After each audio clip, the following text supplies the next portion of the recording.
Sir, good morning po. Good morning, good morning. Nasa kamay na po ng mga otoridad si Pastor Quiboloy. Yes. Ano po ang next step ng administration given, sir, na meron tayong extradition treaty with the US? Well, the extradition request is not yet there.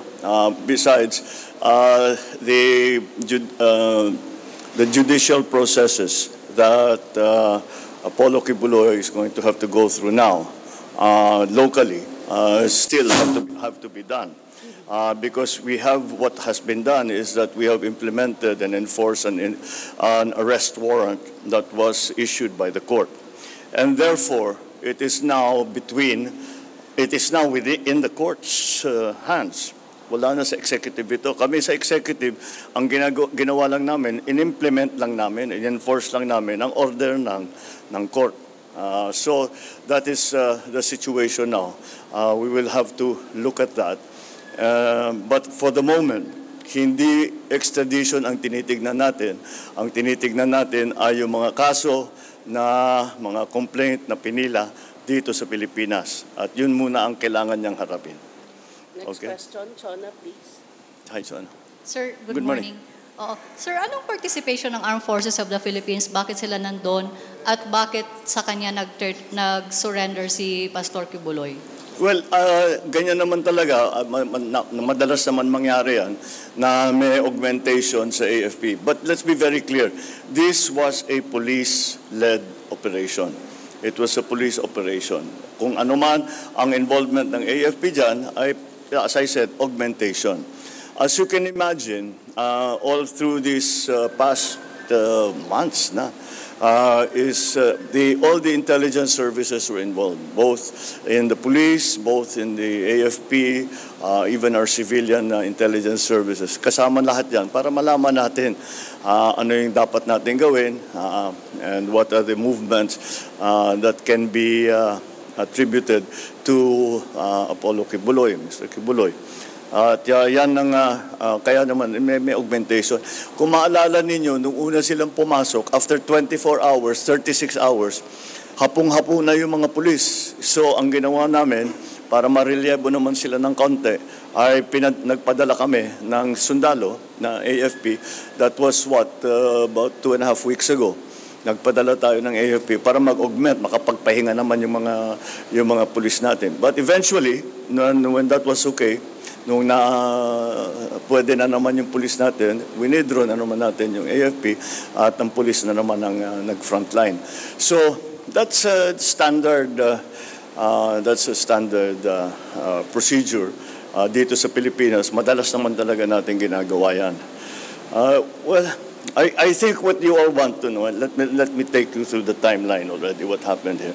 Over the last 2-3 weeks, we have been getting messages and feelers. Alam niyo naman to, yung mga sinasabi magsusurrender si Mr. Quiboloy, basta meron sa mga condition na kung ano-ano na sinasabi na kailangan may promise na hindi siya papadala sa Amerika, na hindi at kung ano-ano pa.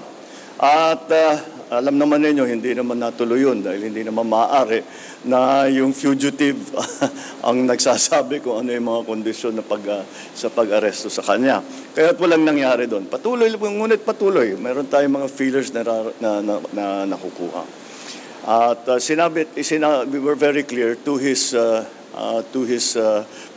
people, his lawyers specifically, na hindi maaari na may conditions na mayroon siyang ilalagay. At lagi namin sinasabi, basta patuloy lang ang aming gagawin. You have to decide what you want to do, but we cannot. We are ordered by the court to enforce this order, and that's what we are going to do. And the putting of conditions is not an option for somebody who is actually a fugitive. So this went on back and forth for the last 2-3 weeks. On yesterday, about between 8 and 9 in the morning, we got another message from our contacts na sinasabi handa na raw siya mag-surrender. Sinabi na, very good. Wala nang conditions. Wala na yung mga conditions na dating ilinalagay. So, sabi namin, fine. Pero sabi niya, sana may presence ng AFP dahil wala daw siyang tiwala sa police. So, fine. Yun ang ginawa namin. So, that was around, na-decide na namin, sabi ko, by 9 o'clock, I cannot remember the precise time, but by 9 o'clock yesterday, in the morning, I was able to say, sige, tuloy nyo na. Agree to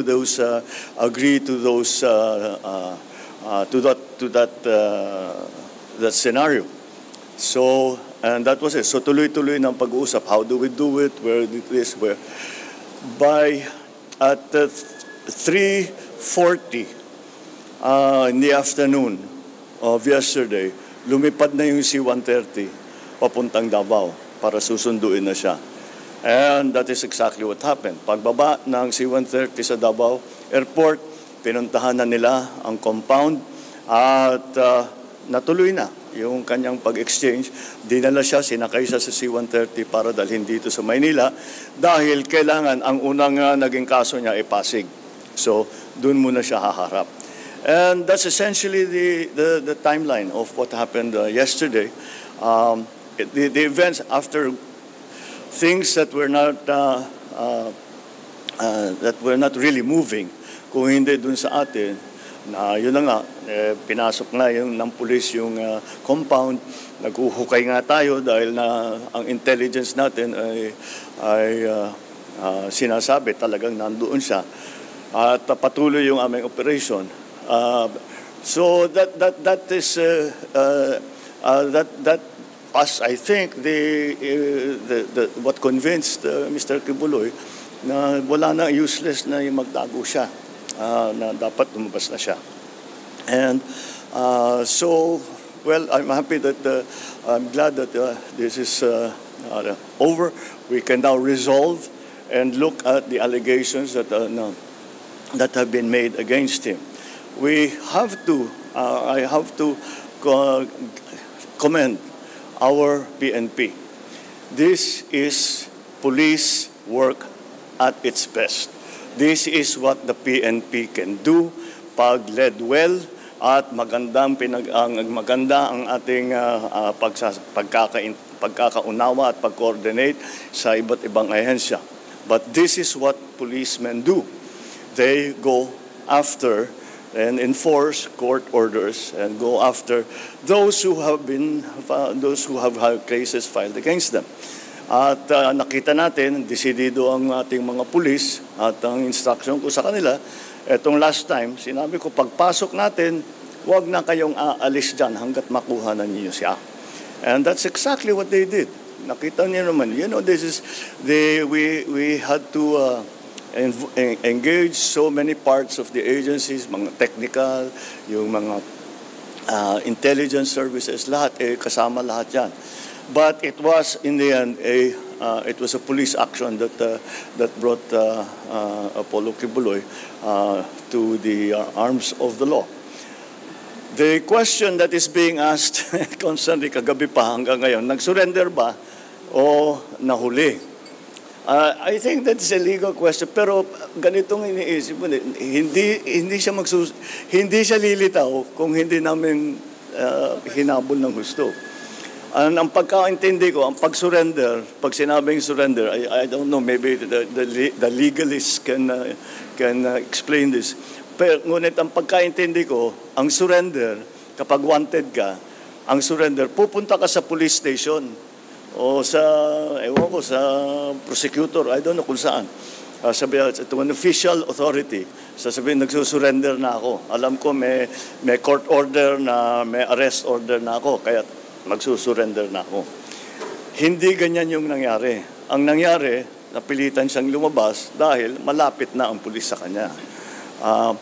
To his credit, ang sabi niya, yung mga follower niya, magpapakamatay para sa kanya. At ayaw niyang mangyari yun.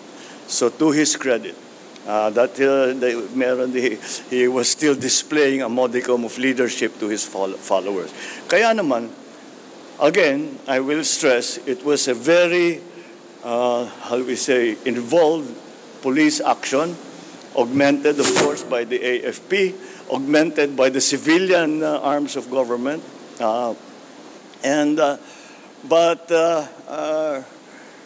It was, once again, it was really through the efforts of what our policemen did. And once again, I stress that kung merong mang nasaktan, ay may galus lamang, may sugat lamang. No major injuries were sige, sa tulakan, sa girian. Ngunit wala namang nasaktan wala namang namatay, walang nabaril. Dahil walang ulitin ko. Lahat ng pumasok sa KOJC compound, lahat ng tao natin, ni isa doon ay may dalang baril. Wala sa kanilang may dalang baril. Dahil hindi mo na malaman kung may dalang baril, iba yung nagiging usapan. Yung instruction ko sa kanila, wala akong gusto masaktan. Hindi ko naman gustong saktan yung mga member ng KOJC. Dahil tinutulungan lang nila yung kanilang sinusundan na leader. Okay? Ba't natin sila sasaktan? Ba't pa tayo magdadala ng baril? So, ganun na lang. And so, again, this is how it should be done. You can't do this without hurting anyone. You can't do this without shooting anyone. That is what police work is meant to be. And this is police work at its best. Kaya congratulations sa lahat ng ating mga kapulisan, yung na-involved, yung behind the scenes na na-involved, ang ating Chief PNP ay talagang all the time, araw-araw nagre-report sa akin, sometimes 2-3 times a day, kung ano yung mga pangyayari doon sa Davao. So, it is really with some relief that I can say that at least this phase of that operation is now over, and we now leave Mr. Kibuloy to the judiciary, to the judicial system, and siyempre babantayan natin na tama naman ang mangyayari, na lahat ng kanyang karapatan, walang masasagasaan dun sa karapatan niya, wala namang ibabaliwala sa kanyang kahilingan, kung ano man yun. But again, there is no special treatment.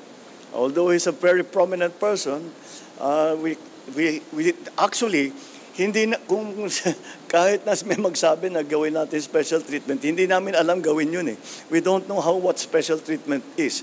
So we will treat him like any other arrested person, and will respect his rights, and we will go through the process. The process will be transparent. Everyone who is involved will be accountable, and we will demonstrate once again to the world that our judicial system in the Philippines is active, is vibrant, and is working well. Thank you, All right? President. Thank you.